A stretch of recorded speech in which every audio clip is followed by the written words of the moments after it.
Well, hello everybody. It's your professional lovers in training, Patty Ow. and we are here to talk about tonight's episode of Married at First Sight, the week before Decision Day. And who would have thunk that we get to start off our conversation talking about an issue between Jessica and Austin. The golden couple. The golden couple who got a little tarnished tonight. Cold Not feet. really. Cold feet. Well, their major issue being that Jessica did not realize how much time Austin has to spend traveling for his job. Yes, he did tell her, but she took it one way, and he assumed that she knew what he meant by traveling for my job, and it turned out that she didn't. And it was interesting that, as we said, their communication about it was incomplete. He thought that her constantly bringing it up was her not being supportive of him.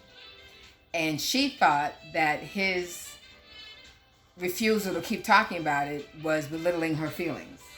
And neither one said, well, if we stay together, how do we resolve? How do we deal with this? Yeah. What plan can we come up with that will Create make it security easier? for everybody. Exactly. And that's, I understand as a newlywed, you want to spend as much time with your spouse as possible. That's normal. And yet, as Austin said, this is my job. There's nothing I can really do about it. And, he made that switch of his career before he met her. So you would have thought that somebody would have said, hey, well, it is what it is. How do we deal with it? How do we make the best of it? But that never came out. Right. And so it just shows that even the best matched couples, even the couples that have a lot in common, are going to hit some rough spots. True. And it's just how you choose to deal with it that will either support the relationship or tear the relationship down a notch or two. So I have faith that they will find their way. What? You're pretty. It must be the new hairstyle. No. I Pretty all the decided time. to clean up tonight after last week's hat look. Who cares about the coronavirus and being quarantined? Happy birthday, honey. It's that too. Thank you, honey. I decided to clean up for my birthday. And he gave me a great quarantine birthday. So, but we're supposed to be here talking about the Married at First Sight people. This is Married at First Sight. We'll get to that later. Anyway. So there's Jessica and Austin. Yeah. Mika Michael. Now, let me refer to a statement she made last week that I forgot to talk about. She made a statement last week that relationships are 50-50. That's so not true. Relationships are 100, 100. 100, 100. You got to bring your complete self to the table. Yeah. Because 50 is only half. Really? Yeah. So, and if I know that that's people's way of saying that both individuals are supposed to contribute the same amount of effort to a relationship. And on any given day, any given week, any given month, any given occurrence, that scale can always be in balance. Right. But as long as there is a balance, whereas, on any given day, you can give 80, I can give 20. You can give 60, I can give 40. I can give 90, she can give 10. And on some days it's 100, 100. Yeah, exactly. And but again, we're talking about days, and let's switch that to the trajectory of the entire marriage. Mm-hmm. The effort is always 100, 100 if you're staying committed to the commitment. True. with divorce never being an option, and that is one tip out of our book, Becoming a Professional Lover, that never make divorce an option. That's not something that you ever bring up in conversation as a way of resolving differences and issues. To never have divorce be an option. True. And so if that is an understood commitment on both parts, then that's 100. Right. And as an athlete, I parlay that or parallel that as being time on the clock. As long as there's time on the clock, there's an opportunity to change things around. And as long as you're committed to your relationship, your marriage, whatever situation you have come across can be resolved. Now, it's the choice of the individuals in the relationship to choose to resolve it, because there's always an option to resolve it. So you can always rectify a situation. Right. So we just hope that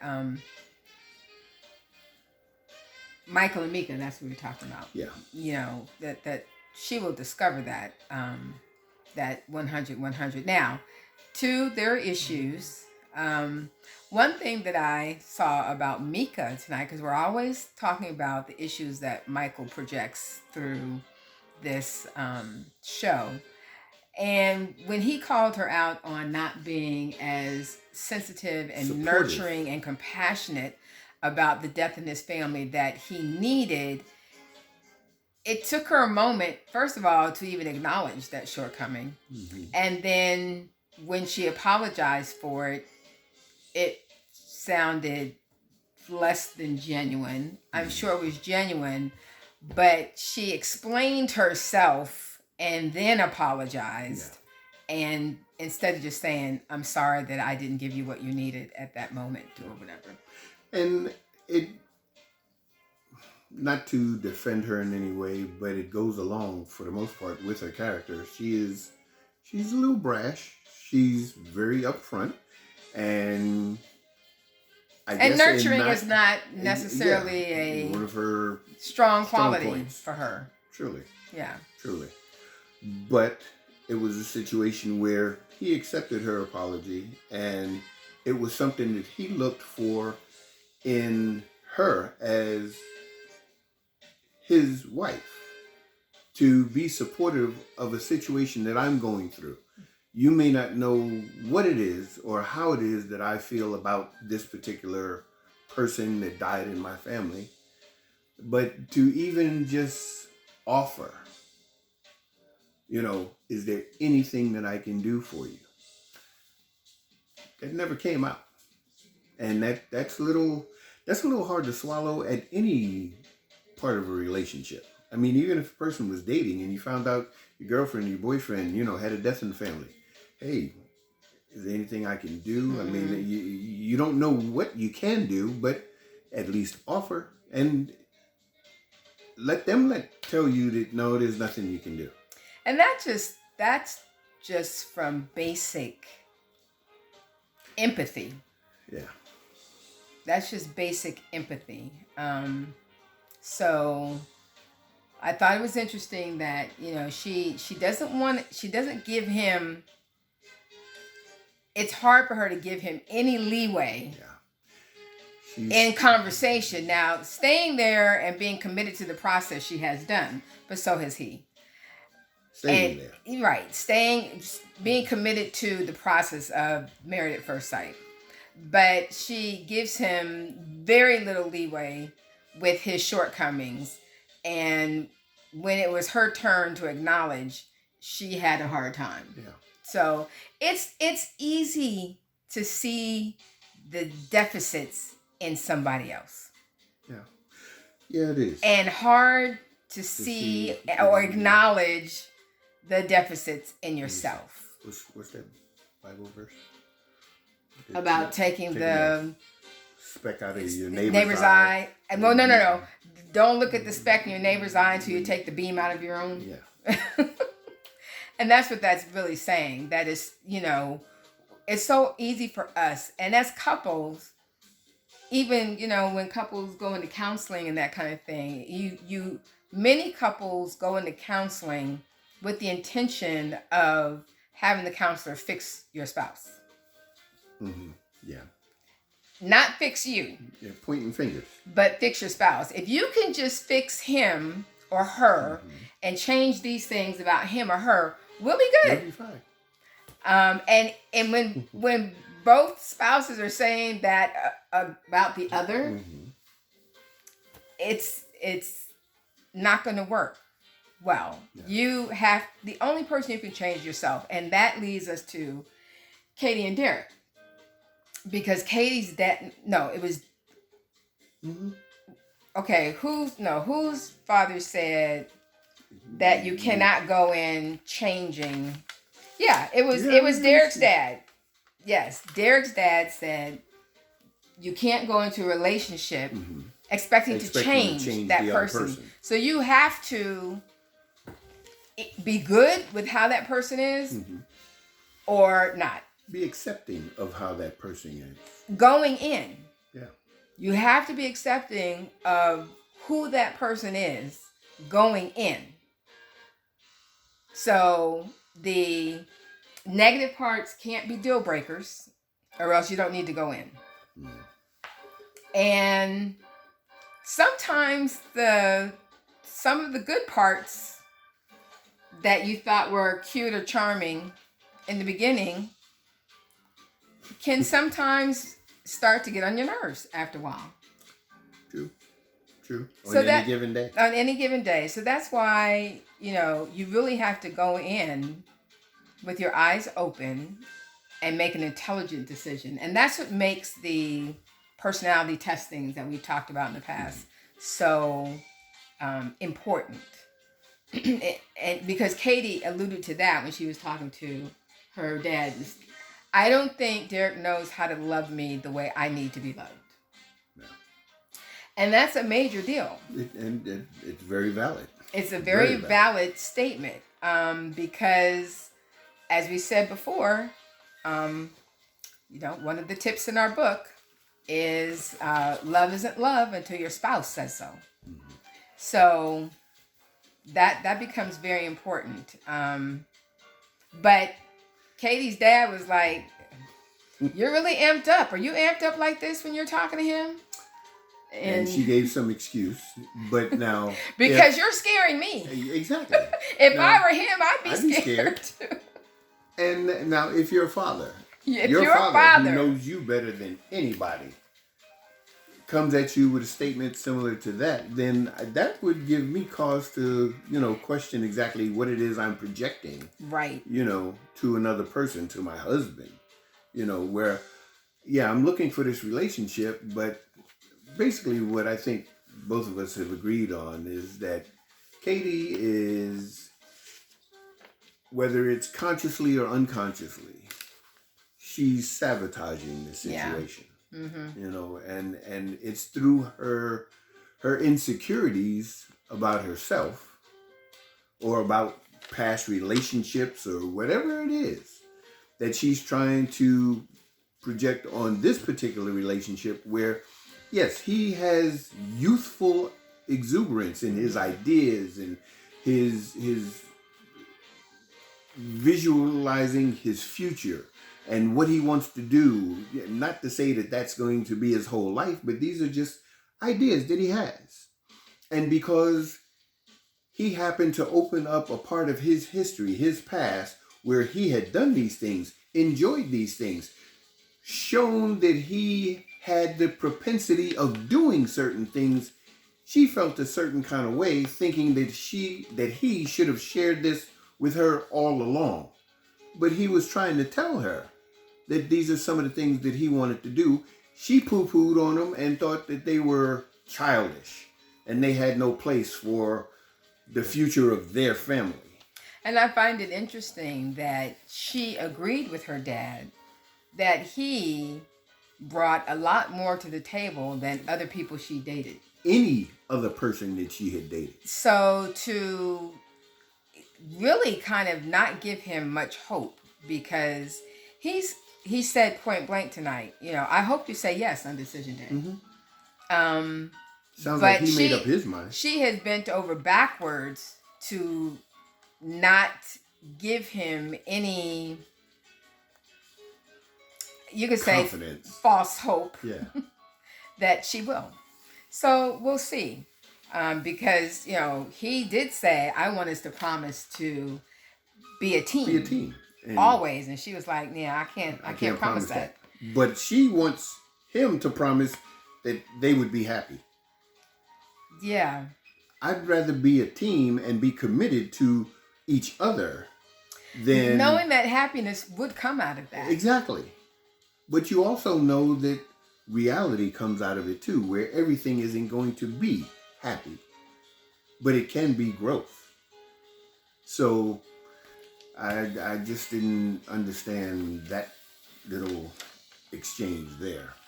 So we'll see what happens, but she does appear to be trying to sabotage it, and he picked up on that a little bit tonight. Yeah, he did. When it says, it seems like she just wants to find something wrong to pick this thing apart. Yeah, and so if he's picking up on that, then it must be a vibe that she's definitely giving off. Yeah.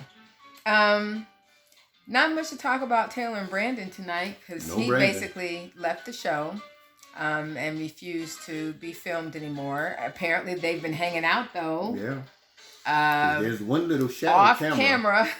It was a security camera, I think, in her apartment or something, showing that they've been hanging out off camera. So we don't know what's happening there, but we'll see next week. Yeah. We'll see a couple of things next week, because the trailer showed Mindy and Zach doing something, saying something, looking at each other in a more accepting way than how they left it a couple weeks ago. Yeah, we don't know, but we will find out as this thing begins to wrap up. And I think I want to leave us with one thing, and that is what love is and is not. And this is not just love as it relates to marital relationships, but this is love across the board. And I think that it's important to end on that note. Okay. The love passage in the Bible is 1 Corinthians 13. And it is the structure of love that we believe in. And I know that if people really worked to love in their relationships, whatever that relationship is, whether it's friendship or whether it's intimate, familial, and I'm just going to read real quick out of our week number 2. It says that love endures long and is patient and kind. Love never envies nor boils over with jealousy. Love does not boast or say, "Look at me." Love is not conceited or arrogant. Love is not rude or unbecoming in behavior. Love does not insist on its own way. Love isn't touchy, as in fretful or resentful. Love doesn't keep count of wrongs. Love does not rejoice at injustice. And love doesn't fade out or come to an end. If we loved like that, we'd have fewer divorces and a lot more positivity in our relationships. And so hopefully, especially as we're dealing with this time of quarantine and lockdown, and husbands and wives and significant others and partners and families are spending a lot more time in the same place than we ever have. that you keep that in mind as you try to navigate. Surely the differences that are popping up from people kind of getting cabin fever, having to adjust to, I mean, we've had to adjust our working styles. I work from home all the time. And in that, I have my routines. I have the place where I like to work. I work in quiet because all of my work is done in my brain and on the computer. With Alton being home the last 2 weeks, he's on the phone, on conference calls, and because I write and I edit. She needs quiet. I need quiet. So, we've had to adjust as well. How we can both do our jobs successfully and accommodate each other. So everybody is having to make some changes. And just hopefully you're not allowing those changes to drive you apart, or you're finding ways to relieve some of that stress that just comes along with having to adapt. And just keeping it light and keeping it positive, keeping a positive spirit. So we're hoping that you all continue to stay safe. We're praying that we get through this crisis that we're experiencing. Hope that your families are staying safe and everybody is staying healthy. And we look forward to seeing you next week. I'm going to go and end my birthday now with my boo. Peace. Enjoy.